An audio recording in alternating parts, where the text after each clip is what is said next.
I have a business marketing degree, yet I'm juggling two retail jobs. One pays $10 an hour, the other $25, but with fewer shifts. Even working full-time, I can't make ends meet. Some days, I struggle to afford food, even though I live with a roommate. To stretch things out, I dip into my savings, skip meals, or just drink water to feel full. This isn't just my story. It's the story of Generation Z. When young people share experiences like this online, the usual reply is predictable. Every generation has had its struggles. Gen Z just needs to work harder.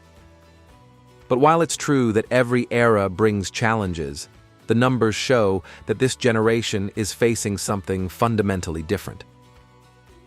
Take housing. One renter recalled paying $280 a week not long ago. Their landlord recently increased it to $450. Even earning 3 times the minimum wage, they couldn't afford to stay. Where does that leave us in 5 years, when millions can't buy homes and rents rise hundreds of dollars each year? Surveys paint the same picture. 6 in 10 Gen Zers say they can't save for the future. Only 15% expect to afford a home within 5 years. 4 in 10 report ongoing mental health struggles, with financial stress as a key factor. So how did a generation raised to succeed fall into such distress? Are they really lazy, or is something else going on? To understand, we need context. The oldest of Gen Z are about 27 years old today. They make up around 20% of the population in the US and UK, with even higher proportions in places like Nigeria and India. Compared to millennials, they drink and smoke less, care more about social issues, and use digital tools in ways no previous generation could. But their timing couldn't be worse. They've come of age during multiple crises: the Great Recession, a global pandemic, geopolitical tension, and now the looming fear of artificial intelligence replacing jobs. Globally, the economy is slowing. Debt has exploded. Since 2008, governments have printed money to prop up growth. The result? Wages stay flat, while assets like housing soar in price. When boomers were buying homes, the cost was about 3 times the average income. For Gen Z, it's 6 to 7 times. In Sydney, it can be 14 times.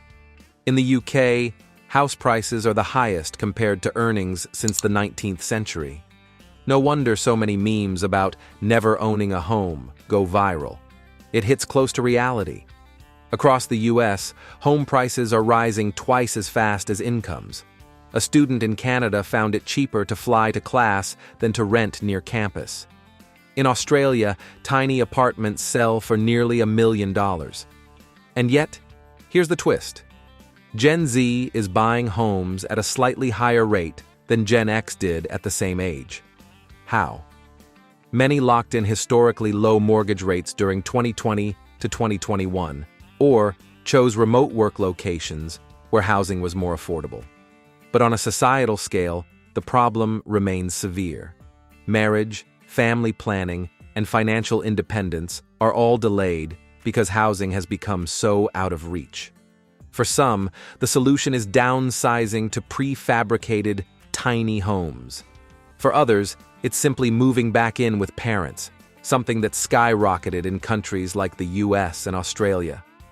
Governments like to boast that youth unemployment is at its lowest in decades.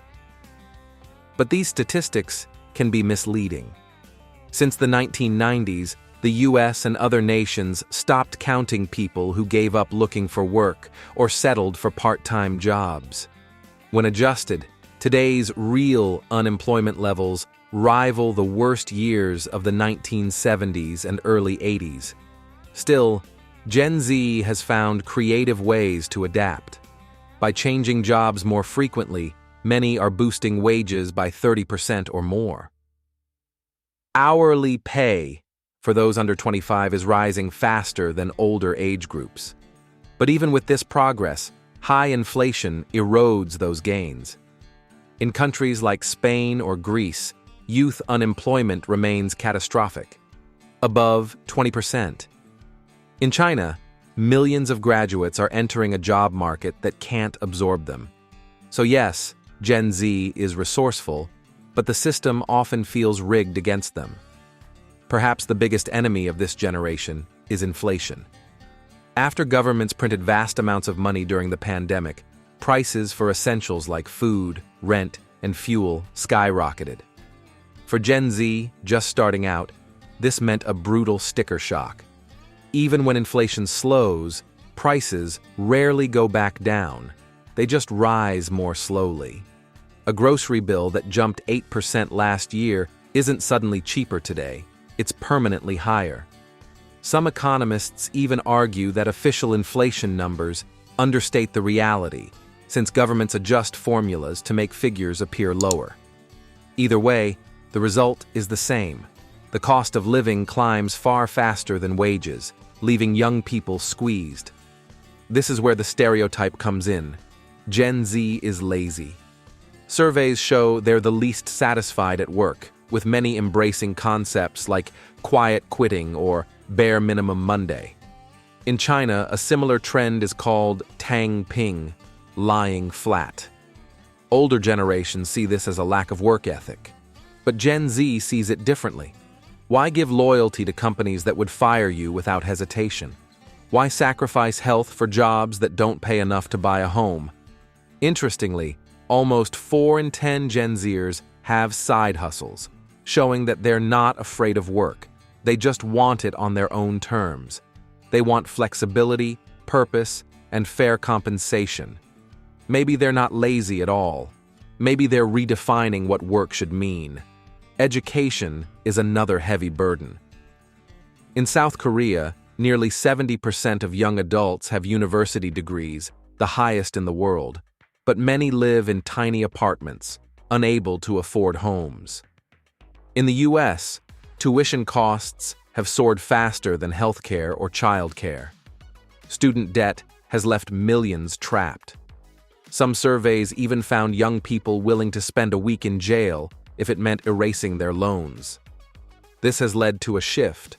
Many Gen Zers are turning to trade schools, community colleges, or more practical degrees in science, technology, or healthcare.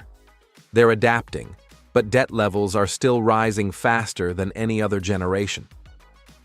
Gen Z faces contradictions. Wages are rising faster than other groups, but inflation and housing costs cancel out those gains.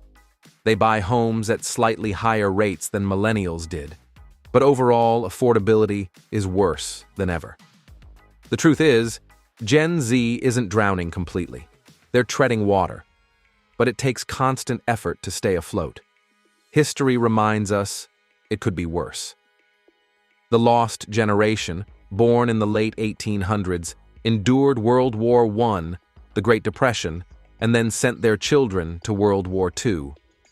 Compared to them, today's youth still have opportunities, but that perspective doesn't erase the struggles of today.